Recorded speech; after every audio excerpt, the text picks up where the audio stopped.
Deadbeat brother crashes my stolen car, so he gets a night in jail he'll never forget. I have an older brother, Dave, that has always been a jerk to me. There's only a 1-year gap between us, but he liked to beat me up when we were kids, and he always acted like anything that was mine was also his. He was also somewhat the golden child, which made me miserable. So no surprise I moved out at 18. My uncle is a now retired police officer and he took me in after I left home. He even hooked me up with a decommissioned police cruiser.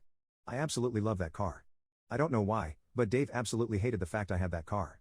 He drove 3 beater cars into the ground while my cruiser kept chugging along. Well, after his 3rd beater finally died when he drove it into a pole, he asked to borrow my car. I had a bad feeling about it and said I wasn't going to do that. He called me entitled and said he needed a car to get to work, so I told him to take the bus because I know how he drives and my car was off limits. My parents called me after that and told me to just lend him my car. I said I wouldn't, no matter what they say, since I rely on the car and need it as well since it's my personal transportation. Dave wasn't the only one in the world with a job he needed to get to. My uncle congratulated me for standing up to them and gave me a high five. A few days later when I got off work the car wasn't where I parked it. I called my brother's cell, but he didn't pick up. Then I called my parents and asked them if he took my car.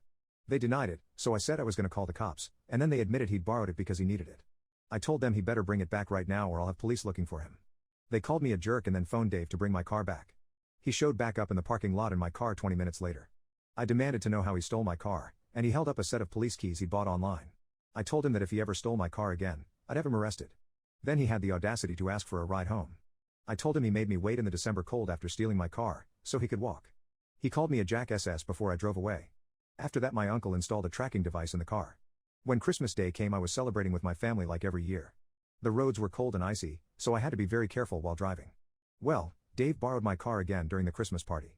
Apparently he decided he was going to go pick up a friend and figured I wouldn't notice, but I did when I looked out the front window and saw my car was missing. I pulled up the tracking app and saw he was a few miles away. I then called his cell to yell at him.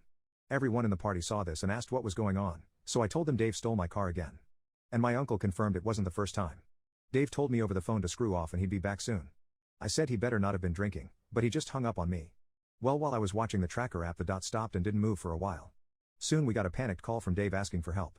He'd crashed the car because he couldn't handle the icy roads and he wasn't used to a rear-wheel drive vehicle. So we piled in my parents' minivan and followed the tracker. We found Dave on the side of the road and my cruiser nose deep in a snow-filled ditch. My uncle was furious as it was formerly a car of his department, and I was mad as hell at Dave for stealing my car again. My parents wanted me to let it go. But I said enough was enough and was going to call the police. Dave begged me not to because he really had been drinking before he set off and would get a DUI. I said he was going to pay me back for my damned car then or I'd sue him. Well, as luck would have it, police were already aware of the accident and were driving in to check on the scene. Someone else had called them, I guess. My parents tried to say that I was the one driving the car and they were just there to help me. I said that wasn't true, and my uncle backed me up. In fact, one of the cops that was there recognized my uncle and they had a chat. Then they went to Dave and asked to see his license, which I then found out was suspended after he'd crashed his previous car. Then they breath tested him, and he wound up with cuffs slapped in his wrists while my mother was crying and begging the police not to take him away. But the officer just said that she and my dad could get arrested too for lying to the police. That shut my parents up, and we got back in the minivan. The Christmas party ended early and my parents drove me and my uncle home since he rode with me. They didn't say much to either of us the whole drive, and just sped away as soon as we were out of their van. They nearly slipped off the road themselves doing that. My brother was let out of jail the next day.